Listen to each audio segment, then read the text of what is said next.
Hi, I'm so glad you're here. I'm going to read this story called The Spooky Express, Florida. We were out trick-or-treating, my best friend and I, when we saw a huge shape swooping down from the sky. It circled around us on train tracks of mist. Then it came to a stop and its large pistons hissed. What a marvelous train! Engine black as the night. All its carriages glowed with a ghostly green light. And we both held our breath when its loud whistle blew, for the sound that it made was a ghastly hoo-hoo. The door opened wide. A conductor appeared with a cheery old smile that was not to be feared. He said, "Spooky Express, hop aboard, take a ride." How exciting, we thought, and we climbed up inside. We looked all around. What a wonderful sight. We saw ghosts to our left. We saw ghouls to our right. There were mummies and tatters and witches in hats and ogres and werewolves and vampire bats. There were big trolls from Tampa that towered in size and aliens from Naples with bright bulging eyes. A voice on the loudspeaker said, "Please hold on tight." Then the train gave a lurch and launched into the night. We glided along through a dark, stormy sky, and we watched all the streets of Orlando whiz by. We zipped over South Beach with all its bright lights and looked down on Gainesville from dizzying heights. The ride was fantastic, but where were we going? We sped ever onward with no signs of slowing. "The Atlantic, next stop," said the train's engineer. "Make room for the creatures who'll swim aboard here." He slammed on the brakes, and I thought we would crash. But we dropped like a stone, and the whole train went splash. Then after the ocean, another strange stop. Up a really tall tower on the side near the top. Then down on the beach where the big ogres dwell. Then down in old sewers. Oh, the sewer folks smell.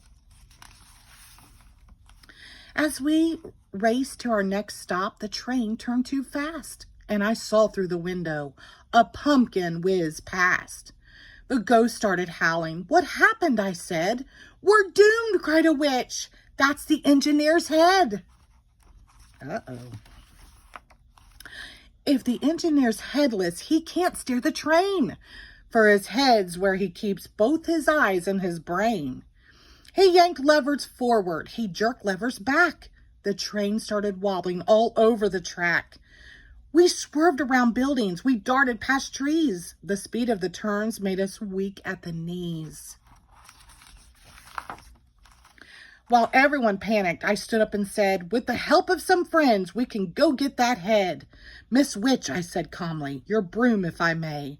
"Miss Spider, Miss Dragon, let's go save the day." The engineer's head was in Governor's Park. "Miss Dragon," I said, "will you light up the dark?" "It's there," said my friend. "It's directly below, but it's down in the mud and it's stuck there. Oh no." I turned to Miss Spider. "Please spin us some thread. I've got an idea. We will lasso that head." We twirled it around, threw it over the top, and we pulled the head free with a squelch and a pop. Then back we all flew through the wind and the rain with the pumpkin containing the engineer's brain. With his head in our hands, we jumped back on the train, and we stuck his head onto his shoulders again. He pulled a few levers. The ghost train slowed down. Do you know where we were? We were back in our town. The ghost started howling, this time with delight, and the gnomes hugged an alien a little too tight.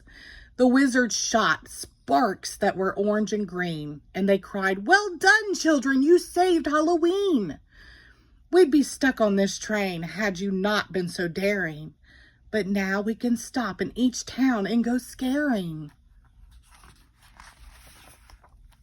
We jumped off the train, none the worse for a fright. This had certainly been the best Halloween night. The train started moving. Its large pistons hissed. It circled around us on train tracks of mist. It launched itself skyward. Its loud whistles blew, and the sound that it made was a friendly hoo hoo. Happy Halloween. The end. Thank you.